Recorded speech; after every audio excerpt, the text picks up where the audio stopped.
보십시오. 네. 크리스찬에 이어서 그건 1권이고 2권은 크리스찬의 아내와 내 아들의 천국을 향한 여정이 기록되어 있는 책입니다. 저희들이 지금 가요의 집에 함께 머물며라는 6번째 장을 4번째로 읽고 있습니다. 상당히 긴 내용인데 오늘 이제 6장의 마지막이 될 것 같습니다. 먼저 오늘 낭독으로 섬겨주실 우리 형제 자매님들을 소개해 드릴 테니 크게 격려해 주시기를 바랍니다. 그리고 오늘 대표 기도자께서 하나님께 간구한 대로 우리의 낭독이 우리에게 담기어지는 하나님의 복된 생명으로 이렇게 담기어지는 은혜가 하나님께서 참 기뻐하시면서 그런 은혜를 저희들에게 주실 것입니다. 격려를 해주세요. 제가 읽어드릴게요. 해설은 정 목사가 하고요. 담대 안내자라고도 그렇게 불리기도 하는데 이명수 집사님, 심리학 김남희 사모님, 주저 정은혜 집사님, 정직 노인 임진규 성도님, 크리스티아나 정그린 성도님, 나손 정다호 성도님, 통회 서민지 성도님, 성자 김남희 사모님, 성도사랑 정은혜 집사님, 참말만 서민지 성도님, 회계 정그린 성도님, 네, 이렇게 되어 있습니다. 이게 저희가 바로 영상이 녹화되는 게 아니어서 스피커로 나와서 그걸 마이크로 받으니까 조금 크게 해주시면 영상에 잘 큰 목소리로 또박또박 녹화될 것 같아요. 지금까지도 다 잘하긴 하셨어요. 네, 제가 오늘 챕터를 읽을 테니까 환호해 주시길 바랍니다. 설역종 2번째 이야기 6장 가이오의 집에 함께 머물며라고 할 건데 오늘 말씀을 저희가 이제 항상 말씀을 읽고 설교를 하는 건 아니지만 오늘 그 주의 분량에 중심되는 성경 구절을 제가 한번 찾아서 읽고 그랬는데 오늘 못 읽었는데 읽어야 될 것 같습니다. 요한 3서 1장 1절에서 8절입니다. 요한 3서 1장 1절에서 8절. 거기에 이제 가이오가 나와요. 가이오가 어떤 사람인지 성경에 나오고 존버전 목사님께서 이제 그걸 이 스토리의 배경으로 해서 쓰셨죠. 요한 3서 1장 1절에서 8절인데 저와 교대로 읽겠습니다. 제가 먼저 읽을게요. 장로인 나는 사랑하는 가이오 곧 내가 참으로 사랑하는 자에게 편지하노라. 사랑하는 자여 내 영혼이 잘됨 같이 내가 범사에 잘되고 건강하기를 내가 간구하노라. 형제들이 와서 내게 있는 진리를 증언하되 내가 진리 안에서 행한다 하니 내가 심히 기뻐하노라. 내가 내 자녀들이 진리 안에서 행한다 하는 것보다 더 기쁜 일이 없도다. 사랑하는 자여 내가 무엇이든지 형제 곧 나그네 된 자들에게 행하는 것은 신실한 일이니 그들이 내 앞에서 너의 사랑을 증언하시니 내가 하나님께 합당하게 그들을 정정하여 주오리로다. 이는 그들이 주의 이름을 위하여 나가서 이방인에게 아무것도 받지 아니함이라. 그러므로 내가 이 같은 자들을 영접하는 것이 마땅하니 이는 우리로 진리를 위하여 함께 일하는 자가 되게 하려 함이라.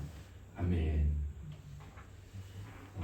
네, 이 교회에 가이오라는 아주 성도님들을 환영해주고 대접도 잘해주고 격려해주는 좋은 지체가 있었는데 그 가이오를 이 철로역정의 캐릭터로 등장시키는 내용이 오늘 내용입니다. 다시 한 번 더 제가 챕터 제목을 읽겠습니다. 6장 가이오의 집에 함께 머물며.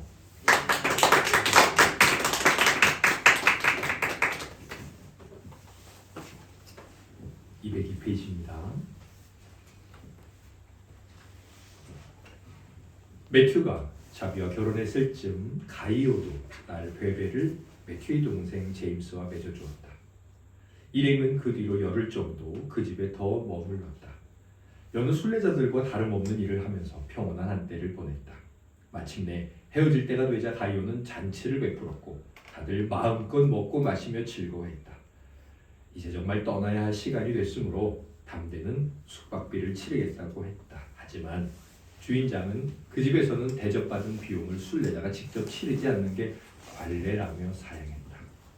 선한 사마리아인이 순례자들에게 들어간 돈이 얼마가 되든지 돌아오는 대로 반드시 치르겠다고 가이오에게 단단히 약속했으므로 한 해 동안 달아두었다가 그에게서 한 번에 받는다는 것이다. 그 얘기를 듣고 담대는 말했다. 사랑이 넘치는 주인장께서는 형제들에게 그리고 나그네들에게 참으로 신실하게 대해주셨습니다. 그이들은 교회 앞에서 어른의 자비로운 행동을 증언할 것입니다. 거룩한 방식을 쫓아 여비까지 훗날로 미루시니 모든 일이 잘 풀리리라 믿습니다. 가이오는 어른아이 가리지 않고 모두와 작별 인사를 나누었다. 특히 심약에게 간곡한 당부의 말을 전하고 길을 가다 마실 음료도 챙겨주었다. 그런데 막상 문을 나서려 하자 심약은 망설이는 기색을 내비쳤다. 이를 눈치챈 담대가 다독이며 분위기를 다잡았다. 자, 심양님, 함께 갑시다. 내가 안내자가 되어드리리라. 다른 이들처럼 심양님을 편안히 모시겠습니다. 하지만 심약은 여전히 머뭇거렸다.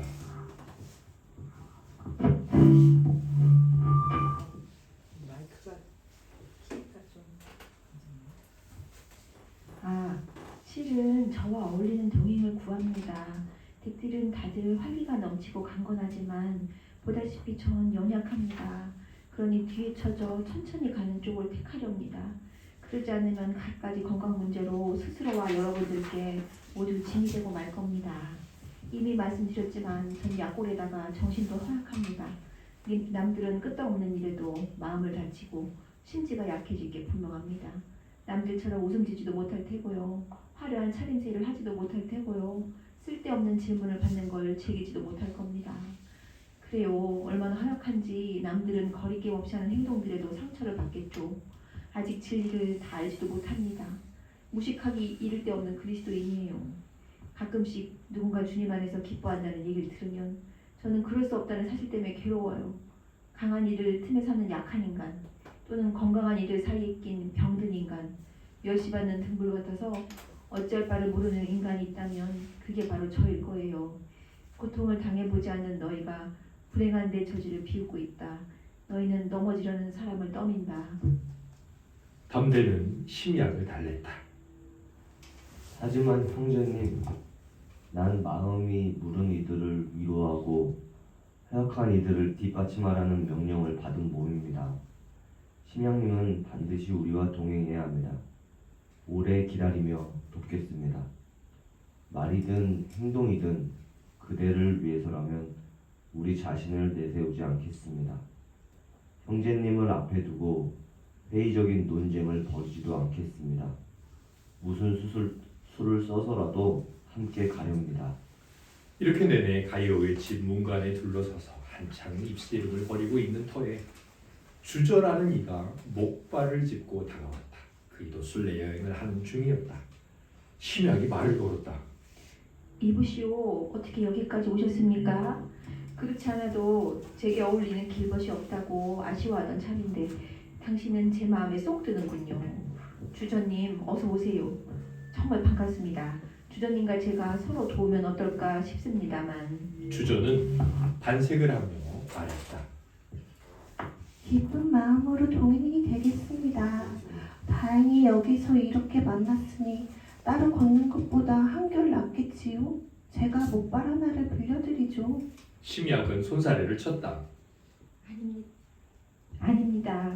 마음은 감사하지만 절뚝이기 전까지는 목발에 의지하지 않겠습니다. 혹시 개를 쫓거나 할 일이 생기면 도움이 될 것 같기는 하군요. 그러자 주저가 말했다. 전하, 목발이 필요하면 말씀하세요. 우리 둘 다 심양님이 시키는 대로 따를 테니까요. 그렇게 해서 다시 순례가 시작됐다. 담대와 정직 노인이 앞서고 크리스티아나와 아이들이 뒤따랐다. 심약은 뒤쳐졌고 주저가 목발을 짚고 그 옆에서 나란히 걸었다. 얼마쯤 가다 정직 노인이 입을 열었다. 자, 이제 순례길에 들어섰으니 먼저 순례 여행을 했던 이들의 얽힌 유익한 이야기나 좀 들려주시구려. 기꺼이 말씀드리지요. 예전에 크리스천이 겸손의 골짜기에서 아볼루온을 만나 어떻게 싸웠으며 죽음의 그늘 골짜기를 지나기 위해 얼마나 생고생을 했는지는 다 들으셨겠죠. 신실님이 방탕 아담과 첫사람 아담, 불만, 수치심을 만났던 얘기를 분명히 아실 테고요. 이 넷은 길을 가노라면 얼마든지 만날 수 있는 거짓말장이 악당들이지요. 그래, 그 얘기는 다 들었소.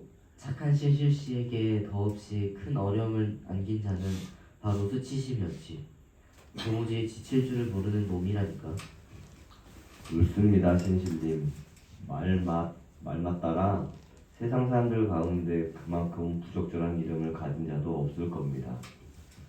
그런데 크리스천과 신실이 허풍선을 만난 데가 어디였더라? 그자도 주의 있게 살펴야 할 자였는데. 자신감만 넘치는 멍청이인데도 많은 이들이 여전히 그 뒤를 따르는군요. 그자가 신실을 속여 넘기려 들었던가? 예, 그랬었죠. 하지만 크리스찬이 곧바로 놈의 본색을 알아채게 해주었어요. 그렇게 걷고 또 걸어 전도자가 크리스천과 신실을 만나 장차 허망시장에서 어떤 일을 겪게 될지 알려줬던 곳에 이르렀다. 일행의 안내자가 설명했다. 크리스천과 신실은 여기서 전도자를 만났는데 그이가 앞으로 허망시장에 들어가게 되면 상당한 곤욕을 치르게 되려고 알려주었답니다. 그랬구려. 그때 전도자가 읽어준 말씀은 무척 어려운 구절이었어. 정말 어려웠지요. 하지만 그 말씀들로 두 순례자의 기운을 북돋아 주었어요. 하지만 그이들을 두고 뭐라 이야기해야 좋을지 모르겠네요. 마치 한 쌍의 사자 같았어요. 부싯돌처럼 단단하고 단호한 얼굴로 나섰죠. 법정에 섰을 때 두 순례자가 얼마나 의연했는지 생각나지 않으세요? 기억하고 말고 신실은 용감하게 고난을 감내했지. 그렇습니다. 그만큼 멋진 용사는 다시 볼 수 없을 겁니다. 한간에 떠도는 이야기로는 소망을 비롯해 숱한 이들이 신실의 죽음을 보고 회심했다더군요. 옳은 말씀이요. 어서 계속해 보시오. 댁은 그런 일들을 잘 아시는구려. 일단 크리스천이 허영 시장을 지난 뒤에 만난 두 마음은 참으로 교활한 인간이었습니다. 두 마음이라고? 도대체 어떤 사였기에 그리 말씀하시는 게요? 더없이 간사한 친구였어요. 위선자도 그런 위선자가 없을 겁니다. 세상에 흘러가는 대로 사는 걸 신앙이라고 여겼죠. 얼마나 악삭빠르든지 신앙 때문에 손해를 본다거나 고난을 당하는 일은 생각조차 할 수 없는 위인이었어요. 상황이 달라질 때마다 신앙의 유형도 바뀌곤 했죠. 그자의 마누라도 남편 못지 않았어요. 두 마음은 입장 뒤집기를 밥 먹듯 하고 그런 짓을 합리화하기도 했습니다. 듣기로는 그렇게 두 마음을 품은 그자의 끝이 과히 좋지 못했다더군요. 그의 자식들은 진심으로 하나님을 두려워하더라고 칭찬하는 소리도 생전 들어본 적이 없고요. 어느새 허망시장이 열리는 허망읍이 멀리 보이는 곳에 다다랐다. 읍내가 점점 가까워지자 일행은 어떻게 그 동네를 지나야 할지 서로 생각을 주고받았다. 이래야 한다느니 저래야 한다느니 의견이 분분했다. 결국 보다 못해 담대가 나섰다. 여러분도 아시다시피 저는 자주 순례자들을 이끌고 이 마을을 지나다녔습니다. 제가 나손이란 분을 알고 있는데 아마 그 댁에서 묵을 수 있을 겁니다. 주인장은 사이프러스 출신으로 주님의 오랜 제자입니다. 다른 뜻이 없으면 그리로 가십시다. 정직 노인이 반가이 대답했다. 좋습니다. 크리스티아나도 맞장구를 쳤다. 네, 좋아요. 좋지요. 심약도 거들었다. 그렇게 다들 의견이 모아졌다. 독자들도 짐작하겠지만 일행이 동구 밖에 도착했을 때는 이미 어둠이 깔린 시간이었다. 하지만 담대는 낯선 어른의 집으로 가는 길을 훤히 알고 있어서 일행은 곧 그 댁 대문 앞에 이르렀다. 담대가 주인을 불렀다. 주인장은 담대의 말투를 잘 아는 터라 목소리를 듣자마자 문을 활짝 열고 길손들을 맞아들였다. 나소는 물었다. 다들 오늘 얼마나 먼 길을 걸으신게요? 너나 없이 입을 모아 대답했다. 친구 가이오님 댁에서 오는 길입니다. 나소는 말했다. 상당히 먼 길을 오셨구려. 얼마나들 피곤하시오. 그래 어서 앉아 쉬시오. 다들 자리를 잡고 앉자 안내자는 인사했다. 그간 평안하셨습니까, 어르신? 제 친구들도 어른을 만나 무척 기뻐하고 있습니다. 나손도 얼른 화답했다. 이 늙은이도 여러분을 환영하오. 뭐든 필요한 게 있으면 그저 말씀만 하시오. 우리가 힘닿는 데까지 챙겨드리리라. 정직은 말했다. 한동안 깃들 곳과 좋은 것이 필요했는데 이제 둘 다 얻은 듯합니다. 머물 때라면 보시다시피 이렇게 준비되어 있습니다. 하지만 멋진 친구는 좀 겪어봐야 분명해질 싶군요. 나손이 웃으며 대꾸했다. 정직 노인은 고개를 끄덕이며 부탁했다. 그렇겠군요. 그렇겠네요. 그럼 순례자들이 묵을 곳을 안내해 주시겠어요? 그러시죠. 나손은 망설임 없이 대답했다. 순례자들을 하나하나 방으로 데려다주고 나서 다 같이 저녁을 먹고 잠자리에 들기 전까지 함께 쉴 근사한 식당으로 안내했다. 다들 한 자리씩 차지하고 앉았다. 고단한 여정의 피로가 조금 풀리자 이들의 얼굴에 생기가 돌았다. 정직 누이는 주인장에게 마을에 선량한 이들이 얼마나 있는지 물었다. 있지요. 있기는 있는데 불량한 무리에 비하면 소수에 지나지 않습니다. 몇 분 만나볼 수 있을까요? 순례 중인 이들에게는 선량한 분들을 만나 뵙는 게 마치 망망대해를 항해하다 달과 별을 만나는 듯 반가운 일이니까요. 그러자 나손은 발을 쿵쿵 굴렀다. 그 소리를 듣고 나손의 딸 그레이스가 들어오자 주인장은 심부름을 시켰다. 얘야, 어서 통회님이랑 성혜님, 송도사랑님, 참말만님, 회계님께 가서 우리 집에 손님 몇 분이 오셨는데 오늘 저녁에 여러분들을 꼭 만나보고 싶어 하신다고 전하거라. 그레이스가 전가를 가지고 나간 지 얼마 지나지 않아 초대받은 이들이 하나둘 찾아왔다. 서로 인사를 나누고 모두 식탁에 둘러앉자 나손이 일어나 말했다. 이웃 여러분, 보시다시피 여러 손님들이 제 집에 오셨습니다. 모두 순례자들이죠. 아주 먼 데서부터 여기에 이르렀는데 지금 시온산으로 가시는 길이랍니다. 그러곤 크리티아나를 가리켜 보이며 물었다. 그런데 이분이 누군지 아십니까? 크리스티아나, 그 유명한 순례자 크리스천의 부인입니다. 형제 신실님과 함께 우리 마을에 왔다가 혹독한 어려움을 겪었던 그분 말입니다. 다들 깜짝 놀라 자리에서 벌떡 일어나며 말했다. 그레이스가 불러왔을 때만 해도 크리스천님을 보게 될 줄은 정말 몰랐습니다. 매우 놀랐습니다. 정말 일이 반갑고 한편으로는 마음이 따뜻해지는군요. 손님들은 앞다투어 이들의 안부를 물었고 마주 앉은 젊은이들이 크리스천의 아들들인지 궁금해했다. 크리스티아나가 그렇다고 하자 한 목소리로 그들을 축복했다. 그들이 사랑하고 섬기는 님이 너희를 것처럼 만들어주시고 그들과 편안히 살고 있는 곳으로 데려가시리라. 모두 자리를 잡고 앉자 이번에는 정직 노인이 통회를 비롯한 그곳 식구들에게 요즘 마을의 형편이 어떠한지 물었다.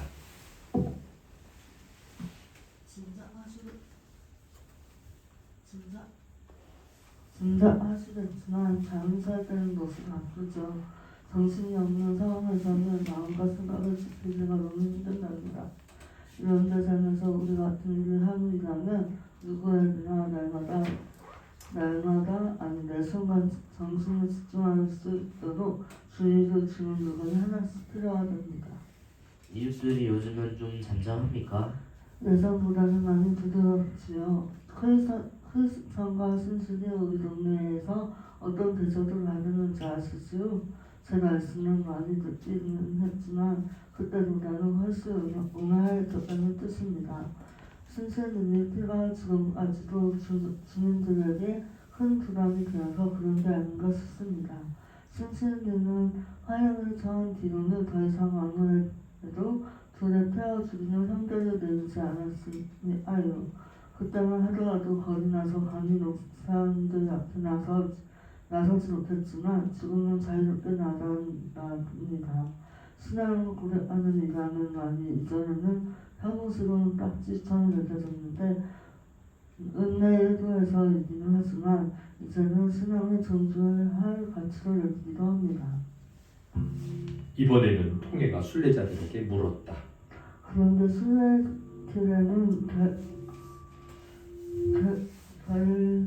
별거 없었습니까?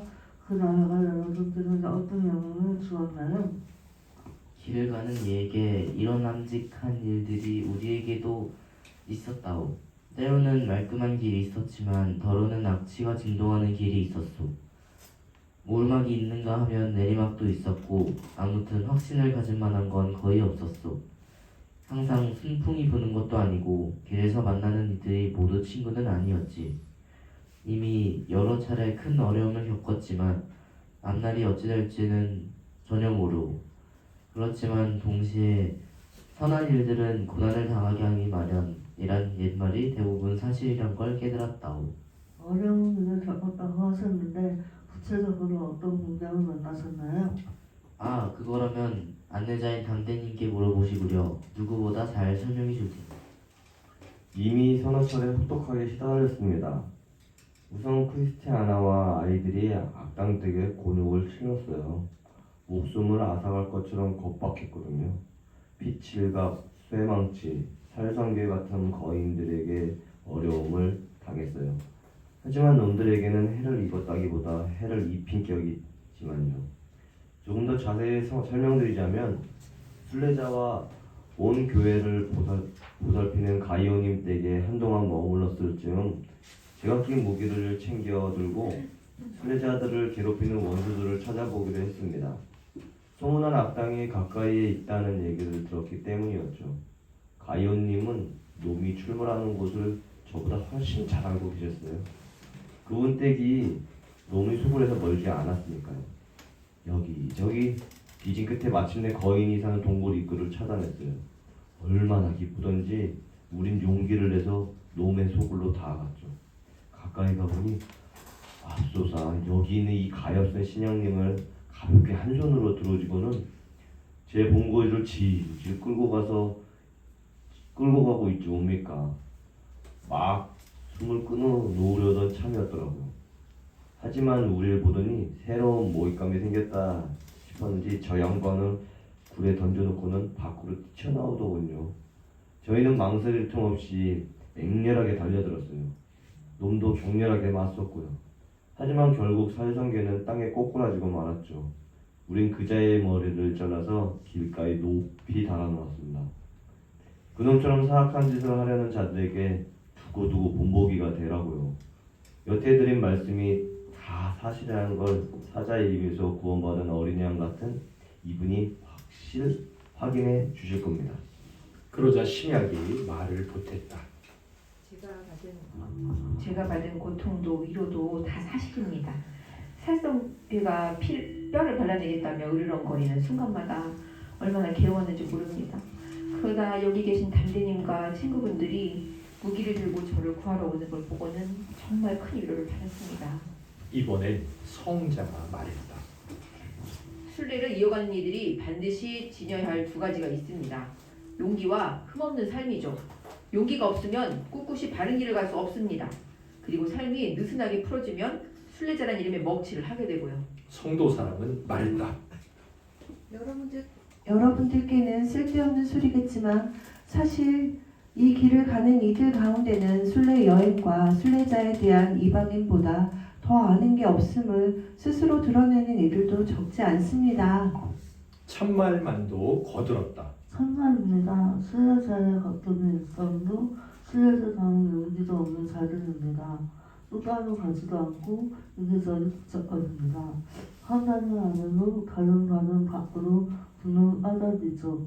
눈에 꼭 달라두는 바지는 귀가 다 터졌습니다. 이쪽은 너덜거리고 저쪽은 찢어져 주민의 낯을 깎아놓고 있습니다. 회계는 말했다. 이런 것들은 진짜들이 순례자들을 괴롭히게 마련입니다. 길에서 이런 오점과 잡티를 깨끗이 닦아내기 전에는 순례자들이 은혜를 입기도 어렵고 뜻하는 대로 순조롭게 여정을 이어가기도 힘들 겁니다. 밥상이 차려질 때까지 이들은 이야기를 나누며 시간을 보냈다. 밥을 먹은 뒤에는 저마다 방으로 돌아가 고단한 몸을 뉘고 편안히 쉬었다. 일행은 저작거리에 있는 나손의 집에 오래도록 머물렀다. 그 사이에 주인장은 딸 그레이스를, 크리천의 아들 세뮤얼과 마사를 조셉과 맺어주었다.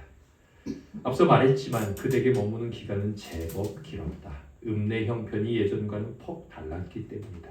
순례자들은 마을의 선량한 주민들과 점점 가까워졌으며 힘 닿는 대로 그이들을 섬겼다. 자기는 여느 때와 마찬가지로 가난한 이들을 돌보는데 많은 공을 들였다. 덕분에 적지 않은 이들이 줄인 배를 채우고 헐벗은 몸을 가릴 수 있었고 이를 통해 순례자들의 영예를 한껏 드높였다. 그레이스와 베베, 마사 이야기를 하자면 하나같이 천성이 착했으며 그 지역에서 선한 일들을 수없이 감당했다. 다들 아이를 낳고 잘 기른 덕분에 이전에 이야기한 것처럼 크리천의 이름이 세상에 오래 이어질 수 있게 되었다. 그런데 일행이 그 고장에 머무는 동안 숲에서 괴수가 나와 동네 사람들의 목숨을 수없이 앗아가는 일이 벌어졌다. 게다가 아이들을 잡아가서는 제 짝의 젖을 빨아먹게 가르쳤다. 마을의 어떤 사내도 감히 이 괴물에 맞설 엄두를 내지 못하고 놈이 나오는 기척이 들리기라도 하면 냅다 달아나기 바빴다. 세상 어느 야수와도 닮지 않은 괴물이었다. 몸은 용과 비슷한데 머리가 7이고 뿔이 10개였다. 특히 어린아이들에게 치명적인 해를 입혔는데 한 여인이 그 뒤를 봐주는 까닭이었다. 놈은 사람들에게 여러 조건들을 내걸었는데 영혼보다 목숨을 더 아끼는 이들은 차마 거부하지 못하고 이를 받아들였고 결국 그 수하에 들어가고 말았다. 담대는 순례자들을 만나러 나손의 집으로 찾아온 손님들과 언약을 맺었다. 죄다 집어삼킬 듯이 매섭게 달려드는 독뱀의 소나기와 아가리에서 마을 사람들을 구할 수만 있다면 괴물에 맞서 싸우기로 한 것이다. 담대와 통해, 성인과 참말만 그리고 회개는 저마다 단단히 무장을 하고 괴물을 만나러 갔다. 괴수의 반응은 사나웠다. 걷잡을 수 없이 사납게 날뛰더니 나중에는 이들을 아주 우습게 보는 눈치였다. 하지만 이 사나이들은 끄떡하지 않고 무기를 휘두르며 맹렬한 공격을 퍼붓자 놈은 뒷걸음질을 치며 퇴각했고 용사들도 나손의 집으로 되돌아왔다. 여기서 알아두어야 할 게 있다. 괴물이 소굴에서 뛰쳐나와 주민들의 아이들을 노리는 시기가 따로 있다는 사실이다. 그래서 이 용맹스러운 용사들은 기회를 놓치지 않고 계속 지켜보고 있다가 끊임없이 놈을 공격했다. 거듭되는 습격에 놈은 결정적인 타격을 입고 다리까지 절개되었다. 예전처럼 주민들의 아들, 딸을 해치지도 못하게 되었다. 나중에는 이 괴수가 치명적인 부상을 입고 숨이 끊어졌다는 얘기까지 나돌았다. 이를 두고 담대와 순례자들을 칭찬하는 소리가 온 마을에 끊이지 않았다. 세상 풍조를 따르길 원하는 이들마저 이 용맹스러운 순례자들을 존경하고 존중하는 마음을 품게 되었다. 덕분에 이들은 이곳에서 별다른 해를 입지 않았다. 사실 두더지만큼도 앞을 볼 줄 모르고 짐승보다 이해력이 떨어지는 밑바닥 인생들도 있었다. 그 자들은 순례자들을 조금도 존경하지 않았으며 그 용기와 모험에 아예 관심조차 두지 않았다.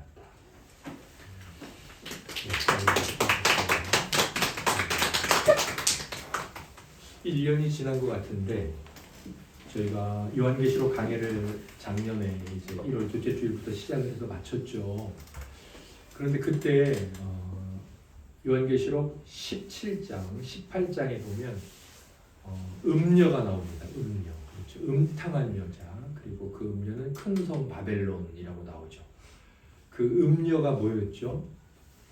저희가 이제 로이존스 목사님의 책을 중심으로 이 요한계시록 강해를 했었는데 그 음녀가 무엇을 상징했습니까? 그 음녀가 보면 이제 자랑하는 게 있어요. 그리고 많은 상인들과 무역 거래를 하죠. 주변에 막 뭘 사고 팔잖아요. 향료 뭐 막 파는데 마지막 뭐까지 팔죠? 사람의 영혼까지 거래를 하잖아요. 그래서 그때 그 음녀를 우리가 어떻게 이해하자고 했었죠? 음녀는 세상 문화였습니다. 세상 문화. 그런데 이 로이존스 목사님께서는 1970년대까지 살아 계셨으니까 이 존 보년 목사님은 1600년대 17세기에 살아 계셨죠. 한 200년 차이가 한 300년 차이가 나나요? 그런데 지금 뒤에 가보면 이 괴물의 뒤를 봐주는 한 여자가 나오잖아요. 그 여자 머리가 7의 뿔이 10 그렇게 되는 그 여자가 뒤에 보면 이제 세상 풍조, 이 세상 풍조를 따르기 원하는 사람들도 이들을 존경했다. 담대와. 그러니까 이 세상 풍조, 세상 문화가 바로 이 여인이고, 이 여인이 이 괴물, 특별히 괴물의 뒤를 봐주는 여인이 노리는 목적이 누구예요? 그 마을에 있는 어린 자녀들. 이 세상의 문화와 이 세상 풍조가 다음 세대들을 은밀하게 노리면서 그들을 호시탐탐 끌고 가는 건데, 끌고 가서는 어떻게 하죠? 자기 젖을 빨게 하는 거죠. 아이들에게. 이 세상의 문화와 이 세상의 삶을 그 아이들에게 주입시키고 그대로 살아가게 만들고 그런 세상에 속한 존재로 만드는 거예요. 근데 정말 너무 통찰력 있는 말씀 아닙니까? 이 단순히 이야기가 아니라 요한계시록이나 성경에 내어 있는 것을 근거로 썼음에도 불구하고 그것이 우리가 살아가는 모습 그대로이잖아요. 그리고 그런 시험과 노리는 건 특별한 시기가 없어요. 그렇죠? 그래서 늘 준비해야 하고 끊임없이 방어해야 되죠. 지금 이제 뭐 저희들도 마찬가지죠. 어른이라고 세상 문화와 세상 통제에 안 휩쓸리나요? 우리 뭐 자랑하고 싶어 합니까? 음식 나오면 사진 찍는 것부터 하잖아요.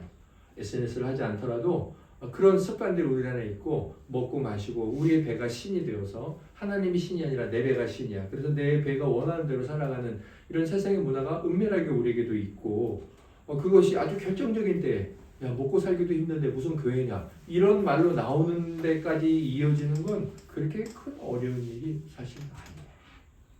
오늘 우리가 이제 이 이야기를 읽고 나서 얼마나 하나님 앞에 깨어 있어야 하는지 이번에 산불이 너무 크게 났는데 한 사람의 실수로 그렇게 큰 불이 났잖아요. 죄가 한 사람으로 시작했지만 온 인류를 병들게 한 그 성경의 진리는 말도 안 돼 이렇게 이야기할 수가 없어요. 이번에 우리 모두가 성도님들께서 기도를 드리셨을 거예요. 그런데 하나님께서 우리의 기도에 응답해 주시진 않으셨죠. 큰 비를 내려주세요 기도를 했는데 비가 한 5mm 왔나 봐요. 그런데 뉴스 앵커가 하는 말이 뭐냐면 그 비가 담비고 그 비 때문에 꺼졌다는 거예요. 인류가 굉장히 발전을 했어요.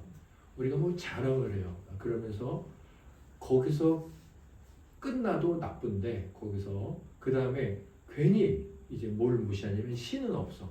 그런 생각을 왜 하는지 모르겠어요. 사실은 그게 마귀에게 미혹을 받아서 왜 먹지 말라고 그래? 내가 알아서 내가 살 거야. 하나님 저리 가세요. 하와가 했던 일이랑 사실 똑같은 거예요. 그렇죠. 우리가 그럴 이유가 굳이 없거든요.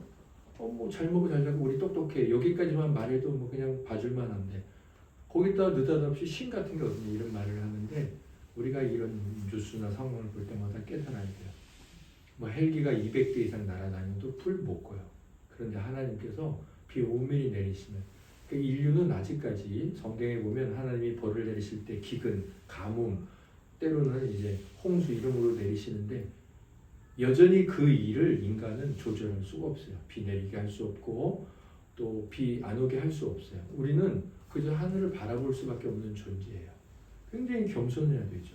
그리고 그 우리 안에 있는 이 연약함을 생각할 때 하나님께서 성경에 말씀하고 있는 것을 곰곰이 천천히 깊게 숙고하다 보면 정말 하나님이 계시고 거기에 기록된 우리 자신을 볼 때 인정할 수밖에 없잖아요. 그러면 거기에 기록된 하나님을 동시에 인정할 수밖에 없죠. 오늘 가이오의 집에 머물며 이 마지막 내용을 보면서 결단하게 됩니다. 우리 자녀들, 다음 세대들 노리고 있는 그런 영적 존재들 하나님의 뜻을 잘 지켜 살아야 하고 함께 기도해 줘야 하고 깨어서 말할 것은 말해야 하고 담대히 나가 싸워야 되겠구나 싶습니다. 우리 다 같이 일어나셔서 함께 우리 모두가 서로 돌보는 지체로서 찬송가 221장을 고백하며